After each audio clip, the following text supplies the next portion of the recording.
আপনারা আমার হাতে দেখতে পাচ্ছেন বিশাল বড় সাইজের একটি টাইগার মোরগ। এর ওজন কত হবে ভাইয়া? 8 কেজি 8.5 কেজি। 8.5 কেজির মতো ওজন হবে। বেশ বড় সড়ো একটি টাইগার মোরগ, ওজনও রয়েছে 8.5 কেজির মতন। আপনারা অনেকেই রয়েছেন যারা টাইগার মুরগি পালন করতে চান, কিন্তু টাইগার মুরগি পালনে অনেকেই ভয় পান।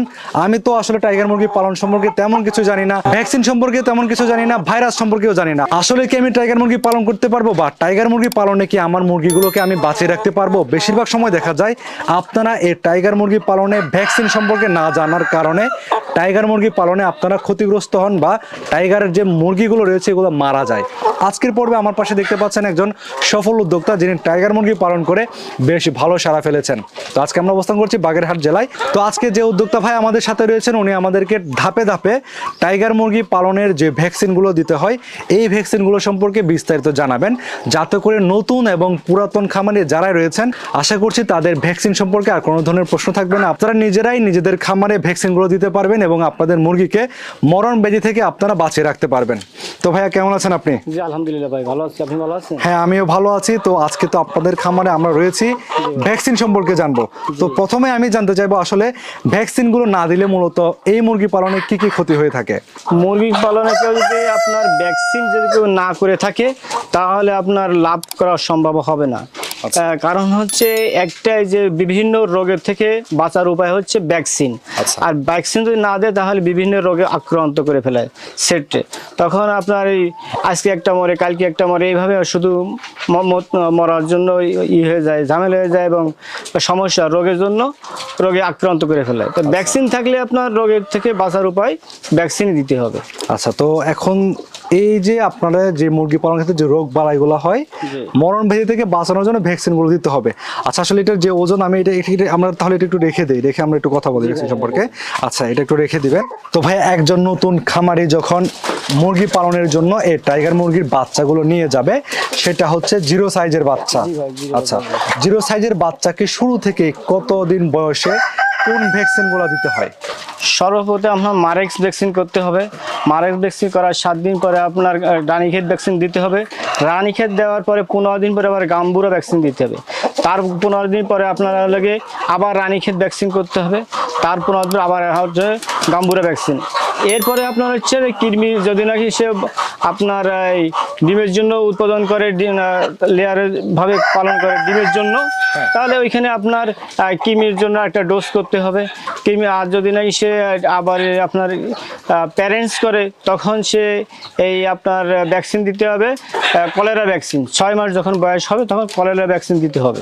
যদি কেউ এই মুরগিগুলো পালন করে কোন বয়সে গেলে সে পৃথক করতে পারবে যে আমি ডিমের জন্য পালবো নাকি হচ্ছে মাংসের জন্য পালবো? এটা কতদিন বয়স থেকে নির্ধারণ করতে হয়? 2 মাস যখন বয়স হয়ে যাবে তখন থেকে সে নির্বাচন করবে যে আমি কোনটা করবো।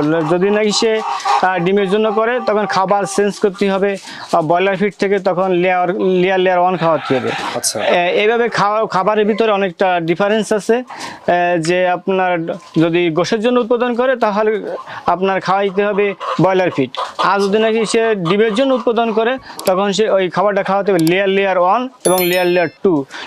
লেয়ার 2 যখন 6 মাস বয়স হয়ে যাবে তখন লেয়ার 2 স্টার্ট করবে। আচ্ছা, তাহলে হচ্ছে আপনি যেটা বলছেন, যদি কেউ মাংসের জন্য পালন করে বা ডিমের জন্য পালন করে, খাবারও আলাদা থাকবে এবং ভ্যাকসিনও আলাদা দিতে হবে।